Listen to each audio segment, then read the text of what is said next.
नमस्कार, स्वागत है आपका बिहार की खबरों में और मैं हूं आपके साथ सुमन पाल। आपको बता दें कि चारा घोटाले के 5वें केस में दोषी लालू प्रसाद यादव को सजा सुना दी गई है और सीबीआई कोर्ट ने लालू प्रसाद यादव को 5 साल की सजा का ऐलान कर दिया है। साथ ही 60 लाख रुपए का जुर्माना भी लगा दिया गया है। सीबीआई की विशेष कोर्ट के जज एस.के. शशि ने ही 15 फरवरी को लालू समेत 38 दोषियों को दोषी करार देते हुए सजा पर सुनवाई के लिए 21 फरवरी की तारीख को तय किया था और सीबीआई की विशेष अदालत ने लालू प्रसाद यादव को आईपीसी की धारा 409, 420 और इसके साथ ही कई धाराओं के साथ ही षड्यंत्र से जुड़ी हुई धारा 120 बी और भ्रष्टाचार निवारण अधिनियम के तहत ही दोषी करार दिया है।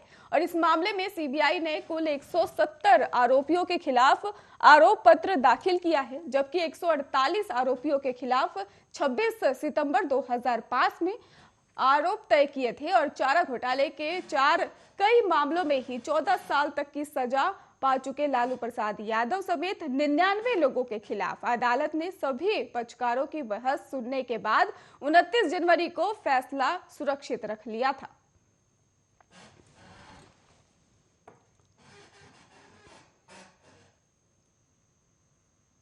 चलिए रुक करते अगली खबर की ओर, जहां पर कोरोना की लड़ाई में अब प्रदेश सरकार ने भी वैक्सीनेशन का नया प्लान बनाया है। अब कम्युनिटी वैक्सीनेशन के लिए आम सभा का आयोजन होगा। सरकार के इस नए प्लान से ही आम सभा में वैक्सीनेशन पर मंथन किया जाएगा। राज्य के 38 जिलों में ही आम सभा को लेकर सरकार प्लानिंग कर रही है। इसके लिए राज्य के सभी जिलों में निगरानी के लिए ही कमेटी बनाई जाएगी। वार्ड स्तर पर भी टीकाकरण से कोरोना की लड़ाई और आसान बनाने को लेकर सरकार कम्युनिटी वैक्सीनेशन की तरफ बढ़ रही है और स्वास्थ्य मंत्री मंगल पांडे का कहना है कि राज्य में कोरोना संक्रमण से बचाव को लेकर ही विभाग लगातार तैयार कर रहा है और प्रयास कर रहा है। कम्युनिटी स्तर पर ही अगर बात की जाए तो कोरोना वैक्सीनेशन को लेकर ही योजना बनाई जा रही है, रणनीति ऐसी बनाई जा रही है जिससे संक्रमण का खतरा कम किया जा सके। वार्ड स्तर पर ही आम सभा के आयोजन पर भी पटना से लेकर अन्य जिलों में काम किया जा रहा है। स्वास्थ्य विभाग का कहना है कि 22 फरवरी को राज्य के सभी पंचायती राज संस्थानों के जनप्रतिनिधियों द्वारा पंचायत स्तर पर आम सभा की बैठक आयोजित की जाएगी। इसमें वैक्सीनेशन की रणनीति बनाई जाएगी।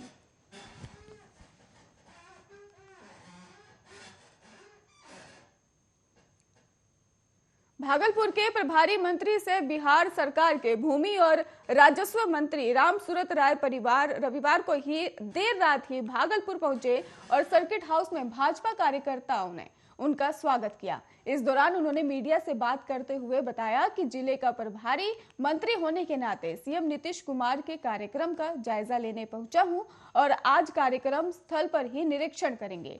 और वहीं प्रेस वार्ता में उन्होंने तेजस्वी यादव पर सीधे तौर पर निशाना साधा है। रामसूरत राय ने ही कहा है कि तेजस्वी के ही बारे में मुझसे बार बार पूछा जाता है। मुझसे ज्यादा तो तेजस्वी यादव को मीडिया जानती है। उनको क्या अच्छा और बुरा लगता है ये मीडिया अच्छे से जानती है। इस सवाल को मुझसे बार बार ना पूछे।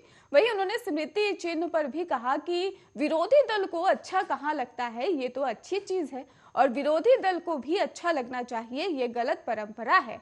बता दें आपको कि 22 फरवरी को समाज सुधार अभियान के तहत मुख्यमंत्री नीतीश कुमार भागलपुर के हवाई अड्डा मैदान पहुंचेंगे और इसको लेकर भागलपुर के प्रभारी होने के नाते मंत्री रामसूरत राय उनके आगमन से पूर्व सभा स्थल का जायजा लेने भागलपुर पहुंचे।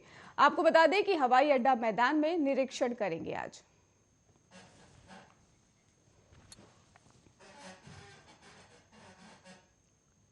पीएम मोदी ने शनिवार को ही 100 किसान ड्रोन योजना का उद्घाटन किया है। इसके अगले ही दिन रविवार 20 फरवरी को बक्सर में ही किसानों ने इसका सफल परीक्षण भी कर लिया है। रविवार को ही बक्सर के ही चौसा के ही गोसाईपुर गांव में ही ड्रोन का प्रयोग कर खेतों में यूरिया कीटनाशक दवाओं का छिड़काव किया गया और यहां मौजूद एक्सपर्ट्स ने बताया कि ड्रोन का उपयोग सिर्फ छिड़काव तक ही सीमित नहीं रहेगा, बल्कि इससे खेती के तौर तरीके ही बदल जाएंगे। साथ ही रोजगार के कई तरह के नए मौके भी बनने वाले हैं। राधे श्याम सिंह ने जानकारी दी है कि उन्होंने यहां स्थानीय किसान लल्लन चौबे के 1 एकड़ गेहूं की फसल पर नैनो यूरिया का छिड़काव किया। कहा कि ड्रोन की खरीद पर ही सरकार सब्सिडी दे रही है और इसमें किसानों के वैसे ही रजिस्टर्ड ग्रुप हो जैसे बिहार में जेम पोर्टल पर रजिस्टर है उन्हें 75% सब्सिडी दे रही है। अगर किसी ने ही एग्रीकल्चर के ग्रेजुएशन किया है वो कस्टमर हायरिंग सेंटर खोल सकता है। ऐसे लोगों को सरकार 40 से 100% तक सब्सिडी दे रही है।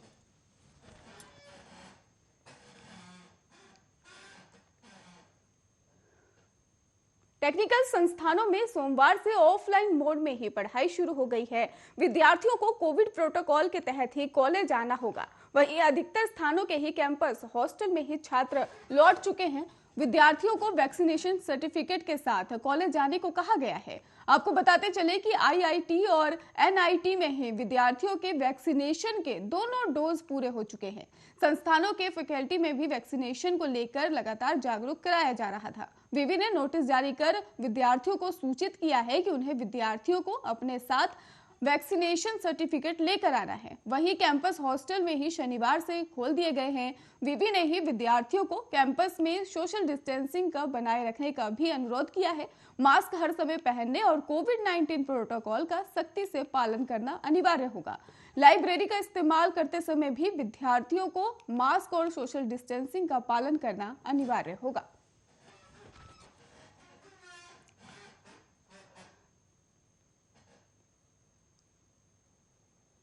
मधुबनी में तेज रफ्तार वैगनआर कार कोसी नहर में ही बने पुलिया पर अनियंत्रित होकर गिर गई और नहर में जा गिरी। और शुक्र था कि कोसी नहर में ही पानी नहीं था, जिस कारण से एक बड़ा हादसा होने से टल गया।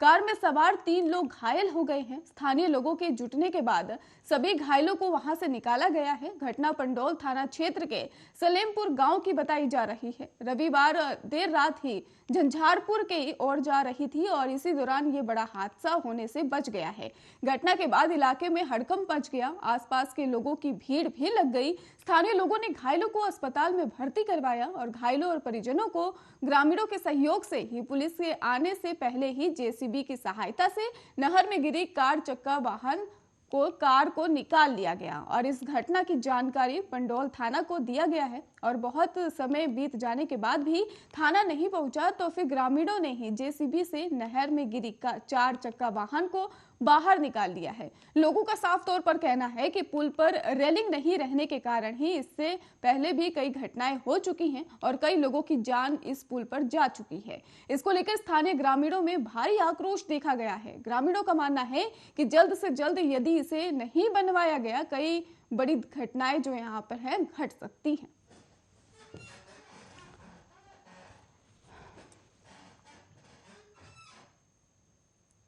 प्रदेश में एक प्रेमी में प्रेमिका से ही दिल दहला देने वाला बदला लिया है। बगहा में ही प्रेमी के घर से लापता प्रेमिका का शव जंगल में गड्ढे में मिला है। युवती की गला दबाकर हत्या कर दी गई। आपको बता दें कि इसके बाद शव को जल्दी गलाने के लिए गड्ढा खोदकर उसके ऊपर काफी मात्रा में नमक भी डाला गया था।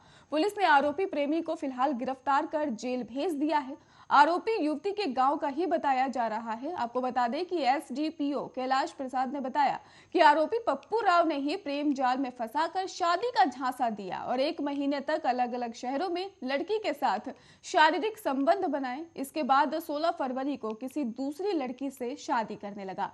लिहाजा तिलक समारोह में ही प्रेमिका रानी पहुंच गई और लड़के ने उससे शादी करने से इनकार कर दिया। इसके बाद वो लड़की प्रेमी के घर धरने पर बैठ गई और धरने पर बैठने के दूसरे दिन उसने महिला थाने में मामला दर्ज करवाया।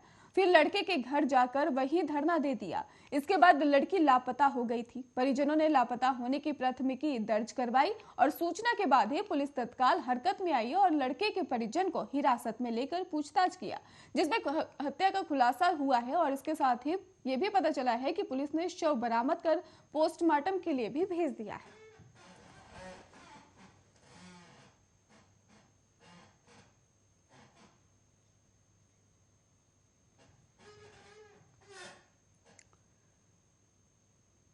बगहा में रामनगर में रैली बाजार में मौजूद एक व्यवसायी की दुकान में शॉर्ट सर्किट की वजह से ही आग लग गई। प्लास्टिक का सामान होने के कारण ही आग तेजी से फैल गई। सूचना मिलने पर ही थाना अध्यक्ष ने फायर ब्रिगेड को सूचना दी। इसके बाद फायर ब्रिगेड की गाड़ियां मौके पर पहुंची और करीब 10 घंटे की मशक्कत के बाद आग पर काबू पाया गया।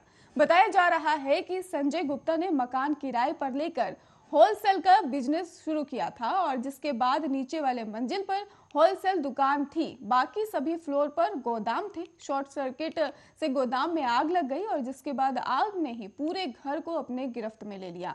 आग चौथे मंजिल पर लगी थी और जिसके कारण ही आग को बुझाने में काफी मशक्कत करनी पड़ रही थी। और इसके साथ ही आपको बता दें कि दुकान होने के कारण ही आग ऊपर से ही नीचे की तरफ तेजी से ही फैल गई।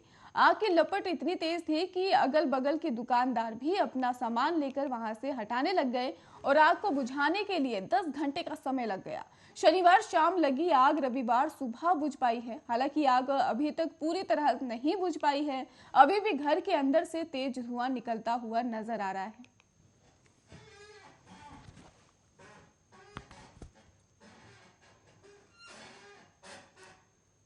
वहीं मौसम विभाग ने 24 फरवरी को राज्य दक्षिण पूर्व के 5 जिलों भागलपुर, बांका, जमुई, मुंगेर और खगड़िया के 1-2 स्थानों पर हल्की बारिश होने का अलर्ट जारी कर दिया है। पूर्वानुमान है कि आने वाले 4 दिनों में बिहार के मौसम में थोड़ा बदलाव हो सकता है और रात के ही तापमान में 2 से 3 डिग्री की वृद्धि हो सकती है, जिसमें गर्मी का एहसास बढ़ सकता है। और मौसम विभाग का यह भी कहना है कि दिन और रात के तापमान के बीच का अंतर कम होने के बाद मौसम गर्म हो जाएगा। राज्य में सबसे कम न्यूनतम तापमान 9 डिग्री सेल्सियस सीतामढ़ी में दर्ज किया गया और सबसे कम न्यूनतम तापमान के कारण सीतामढ़ी सबसे ठंडा रहा। वहीं राज्य में औसतन न्यूनतम तापमान 10 से 12 डिग्री के आसपास रिकॉर्ड किया गया। राज्य में सर्वाधिक अधिकतम तापमान 28.8 डिग्री बक्सर में रिकॉर्ड किया गया, यानी बक्सर राज्य में ही सबसे गर्म जिला रहा है। और जबकि राज्य का औसत अधिकतम जो तापमान रहा है वो 26 से 28 डिग्री के आसपास ही दर्ज किया गया है।